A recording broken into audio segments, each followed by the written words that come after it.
예, 말씀의 제목은 일상을 넘어 섭리하시는 하나님입니다.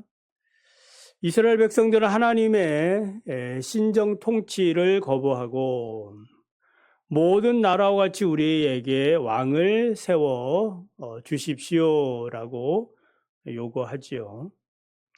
그러니까 사무엘이 속상해가지고 하나님, 저들이 저렇게 합니다. 그랬더니 너를 버린 것이 아니라 나를 버렸다. 그럼에도 불구하고 우리 하나님은 그들의 불신앙적인 요구를 허용하시게 됩니다. 드디어 이스라엘의 첫 번째 왕이 될 인간왕이죠. 사울이 이제 등장하는 내용입니다. 흥미롭게도 사울은 내가 앞으로 크면 대통령이 될 거야, 정치인이 될 거야, 국회의원이 될 거야, 이런 이제 생각을 가진 사람이 아니에요. 야망이 전혀 없는 사람입니다. 단순히 아버지 잃어버린 그 집안의 재산, 암낙이 찾으러 나온 거예요. 며칠 동안 이제 찾으러 다니다가 이제 드디어 사무엘이 있는 숲과 성읍까지 인도를 받게 됩니다. 인간을 잃어버린 암낙이를 찾는 것과 같은 일상의 문제와 이러한 그 과정 속에서 우연히 또 우리 방황하는 그러한 가정에서 길을 걸어가고 있지만은 그 가운데서 보이지 않는 하나님의 섭리가 있으심을 믿으시기를 바랍니다. 본문이 말씀하는 것은 무엇입니까? 첫째, 일상의 사소한 일에도 하나님의 섭리가 있다라는 거죠. 11절에 14절을 보면은 사울과 그의 사환이 성읍을 이제 향한 비탈길을 올라가다가 또 우연이죠. 물길로 나오는 소녀들을 만나 성에 성견자가 있는지 묻지요. 근데 이 소녀들이 아주 자세하게 얘기합니다. 오늘 오는 날이고 사무엘이 성견자가 옴으로 이제 식사를 하게 되어져 있다. 그래서 이제 사울 일행이 이제 성문에 들어갈 때 마침 이제 사무엘을 만나게 됐다라는 말씀입니다. 지금 이제 사울은 앞서 설명한 대로 자기가 꿈이 있어가지고 야망이 있어서 어떤 왕이 되기 위한 훈련을 받기 위해 이렇게 돌아다니는 것도 아니에요. 집안의 재산, 암낙이 잃어버린 그거 찾으려고 포기 안 하고 아버지가 걱정할 것 같으니까 계속 찾는 겁니다. 이로 인해 이제 피로한 그런 일상의 모습이죠. 이런 결핍 속에서 물길로 내려오는 이제 소녀들을 만나게 되고 그 소녀들을 아주 구체적으로 설명을 함으로 그리고 이제 사무엘을 만나게 됩니다. 사울이 올라가던 이 빌탈길과 성읍은 라마나임 소빔으로 사무엘의 고향으로 추정이 됩니다. 여기까지 온 거지요.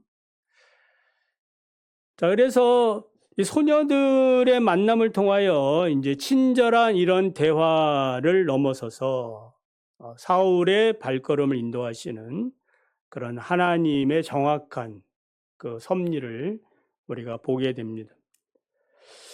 사울이 이제 찾고 있는 암나기의 경로를 보면은 4절부터 이제 보게 되면 알 수 있는데 에브라임 산지에서 잃어버리고 이제 그 암나기가 어디 갔는지 모르죠. 이제 찾으러 살리사 땅으로 돌아다니고 또 거기 찾지 못하고 사알림으로 들어다녔지만 찾지 못하고 허탕을 이제 친 거지요. 그러다가 숲 땅에 이제 사무엘을 이제 만나게 되는 일련의 과정을 보게 됩니다. 이런 것들은 이제 사람의 계획이 아무 소용이 없구나 이런 것들을 깨닫게 되는 거죠. 사람의 계획에 따라 이제 이동하고 찾고 이렇게 하는 거 아니겠어요? 그런데 이제 보이지 않는 하나님의 어떤 좌표를 따라서 결국 이제 오게 된 거죠. 하나님의 섭리죠.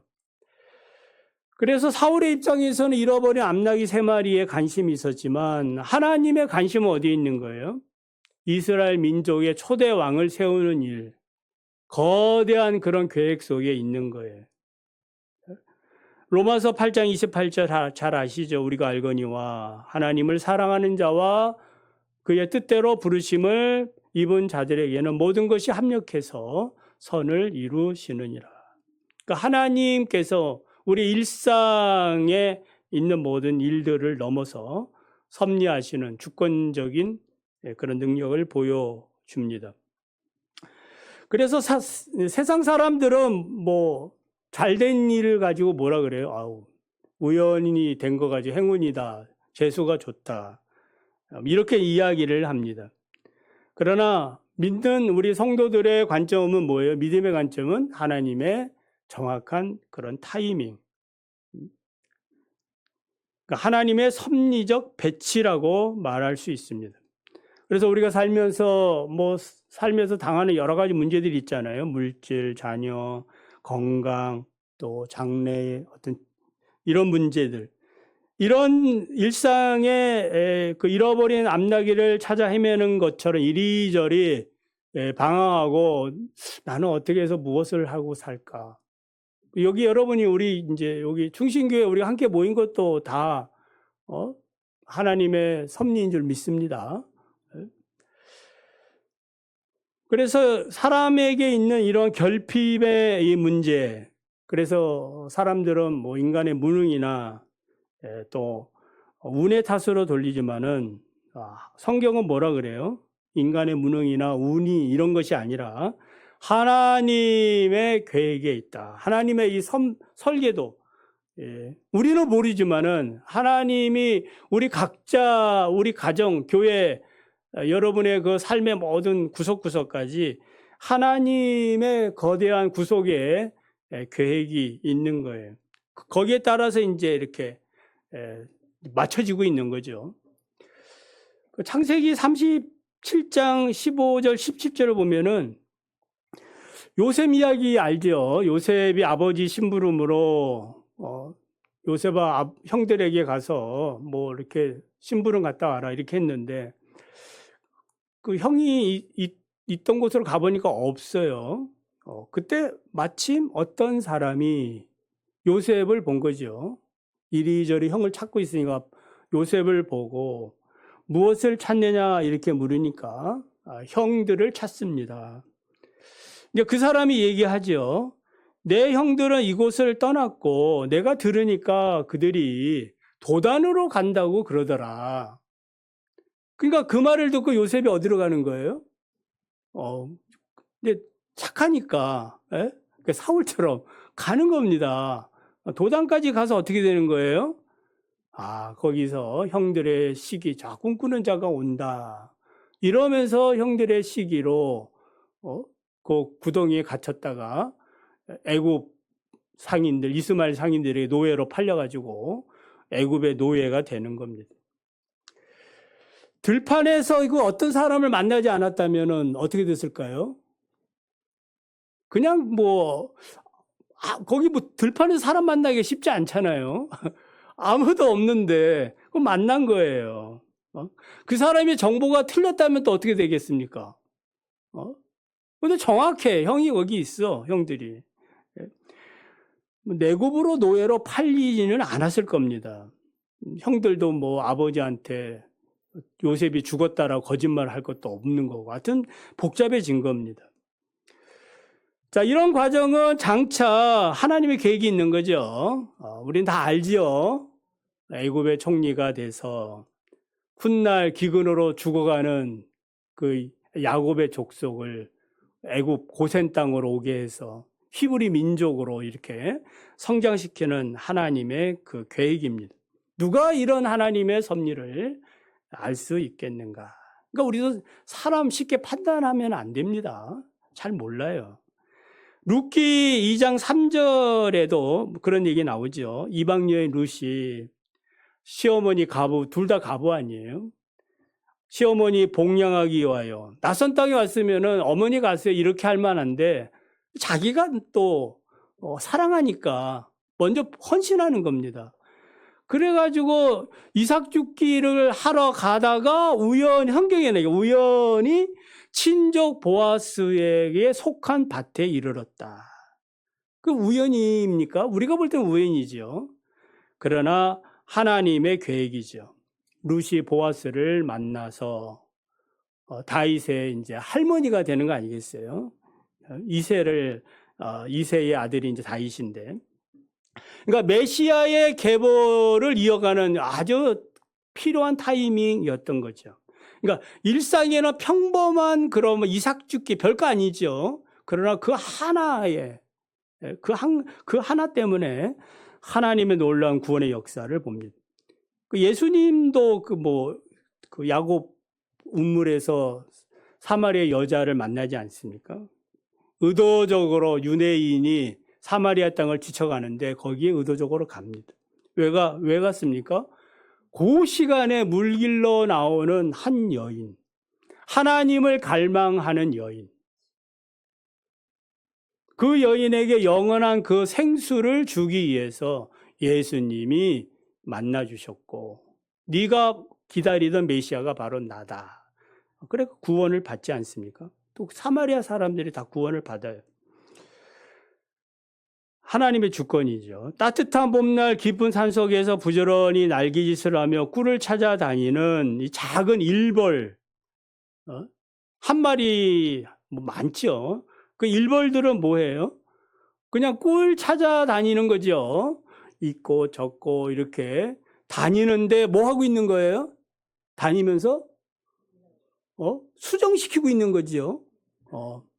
자기가 지금 이렇게 해서 꿀벌이 생각에 내가 이렇게 수고해가지고 이 대자연을 아름답게 이렇게 생존시키리라 이렇게 하고 이거 다니는 거 아니죠. 다니는 일이 뭐 하는 거예요? 만물을 새롭게 하는, 꽃을 피우게 하는 그런 일을 지금 하고 있는 겁니다. 18세기 영국 기독교 역사의 찬란한 등불이었던 존 웨슬리, 감리교 창시자죠. 젊은 시절의 은혜를 받는 과정이 나오는데, 웨슬리는 미국 조지아주 선교사로 나갔다가 철저한 사역의 실패와 마음의 상처, 영적 침체를 경험하게 됩니다. 그래서 영국으로 다시 돌아옵니다. 쓸쓸히 돌아왔어요. 자기가 하는 말이 나는 복음을 전하러 갔으나 내 영혼 하나도 구원받지 못했다. 절망감을 느낀 거죠. 깊은 수렁에 빠진 겁니다. 그러다가 1738년 5월 24일 올더 스케이트 거리에 한 사소한 신앙 모임에 참석을 했어. 우연이죠. 자기 입장에서 우연히 계획도 없는데 참석을 했어. 근데 어떤 사람이 막 설교하는 것도 아니에요. 루터의 로마서 서문을 그냥 읽는 거야. 다 아는 얘기잖아요. 루터의 그 로마서 주석 그 서문을 쭉 읽어. 일상적인 거지요. 우리가 신앙 고백하듯이 그냥 성경 봉독하듯이 일상적인 겁니다. 그런데 그걸 듣고 있는 웨슬리의 마음이 뭐 한 거예요? 뜨거워지기 시작한 거예요. 하나님의 은혜가 임한 겁니다. 성령이 충만한 거예요. 그래서 웨슬리가 자신의 상처 치료받고 성령의 이 불길을 받아서 이 신앙 부흥을 일으켜서 이 감리교 창시자가 된 겁니다. 그러니까 하나님 어떤 타이밍들이 있는 거죠. 그래서 우리가 살면서 나는 인생이 이렇게 왜 꼬이지? 그렇게 너무 생각하지 마시고 그 일을 통해서 하나님의 선한 그런 구원의 은혜를 경험하게 되는 것입니다. 일상을 넘어 섭리하신 하나님의 주권에 반대하는 입장이 허무주의예요. 허무주의는 우주와 인생이 아무런 목적도 계획도 없이 단지 우연한 것들의 그런 파편들로 엮여져 있다. 그 속에서 그냥 인생이 살아간다라는 게 이제 허무주의의 입장이에요. 그러니까 허무주의에 빠지면 어떻게 되는 거예요? 우리가 실패해도, 건강 잃어버려도, 또 직장에서 잘려도, 여러 가지 어떤 재앙들을 만날 때에 어떻게 하는 거예요? 거기서 하나님의 섭리는 발견하지 못하고 그냥 내 운명이 이러거니 환경과 상황을 인간을 원망하면서 살게 되는 거예요. 그러다가 이제 어떤 사람들 극단적인 선택들을 하는 것도 그 허무주의에 빠져서 그런 겁니다. 그러므로 우리는 허무가 아니라 일상이 섭리하시는 하나님의 그 뜻을 발견하시기 바랍니다. 그러면 이제 오뚜기처럼 일어나는 거죠. 오뚜기처럼 뻘딱 일어납니다. 두 번째는 일상의 한계를 초월한 하나님의 섭리를 기대하면서 사시기를 바랍니다. 15절, 17절에 보면은 사울이 오기 전에 그 전날에 여호와께서 사무엘에게 하는 말씀이죠. 내일 이맘때에 내가 베냐민 땅에서 한 사람을 내게 보낼 것이다. 너는 그에게 기름을 부어 내 백성 이스라엘 지도자로 삼으라. 그러니까 사울이 오기 전부터 하나님이 이미 사무엘에게 말한 거예요. 확증을 한 거죠. 그러니까 사울은 잃어버린 암나귀를 찾다가 방황하면서 여기까지 온 거거든요. 사무엘 어떤 분인지도 몰라. 선견자를 찾는 거 보면은 사무엘의 존재도 잘 몰랐던 사람이에요. 근데 하나님께서는 이미 사무엘의 길을 열어 다음날 도착할 그 사울과의 이 만남, 기가 막힌 타이밍, 출신주도 얘기하잖아요. 기름까지 준비하라 하고, 그리고 그가 이스라엘의 첫 번째 왕이 될 것이다, 지도자가 될 것이다, 이렇게 말씀합니다. 인간은 당장 눈앞에 그 길바닥에 그 바라보면서 이제 살아가지요. 코가 석자라고 그냥 살아갑니다. 그러나 우리 하나님께서는 우리가 어떻게 살아가야 될지를 잘 아신다는 것을 믿으시기 바랍니다. 하나님의 이 구속의 축복에 어떠한 그 섭리, 설계도가 있는 거예요. 그러니까 하나님이 다 펼쳐보고 있는 겁니다. 그래서 사울은 암나귀 찾기는 동물 추적 같이 보이지만은, 그러나 우리 하나님께서는 이스라엘을 블레셋에서 구원할 지도자를 세우는 그런 엄청난 하나님의 그 섭리였습니다. 그러므로 우리가 살아가면서 매일의 그런 일상을 경험하죠. 하루하루가 일상이잖아요. 학생들을 가르치고 연구하고 공부하고 또 일하고, 이게 일상이잖아요. 그러나 일상 너머에 무엇이 있는 거예요? 우리가 알지 못하는, 우리의 경험과 머리로는 이해하지 못하는, 측량할 수 없는 하나님의 영원한 구속과 섭리가 있으심을 믿으시기를 바랍니다. 그래서 11절에 사울은 비탈길에서 물길로 내려오는 이 소녀들을 만나죠. 그리고 15절에는 사울이 오기 전에 하나님께서 사무엘에게 알게 하셨다라고 말합니다. 그러니까 만났다. 이 만남이라는 이 단어는 우연한 만남이 아니라, 이 단어가 주는 의미는 하나님의 주권적 인도에 의해서 예배된 대상을 찾아낸 겁니다. 그러니까 수동적인 의미를 가지고 있습니다. 알겠다라는 이런 단어는 덮개를 벗겨 비밀을 계시하는 그런 단어예요. 그러니까 사울의 걸음 전날에 이미 하나님께서는 자신의 섭리의 커튼을 하나 뭐 하고 있는 거예요? 다 이렇게 걷고 있는 겁니다. 그래서 사무엘이 사울을 만날 때, 마주칠 때 여호와께서 뭐라 그러셔요? 바로 이 사람이다. 그러지 않습니까? 보라, 이 사람이다. 그래서 사울의 이러한 그 암나귀 찾는 이런 방향, 사소하고 짜증나고 별로 의미 없이 보이는 이런 일 같지만 뭐 하는 거예요? 이런 과정 하나를 통하여 하나님의 큰 계획을 이루시는 그러한 과정이 되었다라는 겁니다. 우리가 살면서 내 안에 있는 통장 잔고, 그 수치, 내일 처리해야 되는 많은 업무량, 내 몸의 질병의 어떤 수치 중요하죠. 저도 병원에 6개월마다 한 번씩 가면 수치를 꼭 확인합니다. 수치가 높아졌는지 낮아졌는지. 그래서 무엇을 먹을까, 무엇을 마실까 염려하며 살아야 되는 그런 일상의 이런 한계에 갇혀 절망을 하고 때로는 두려워하기도 하고, 그렇지만 이 가운데서 우리의 그 신앙의 관점은 어디로?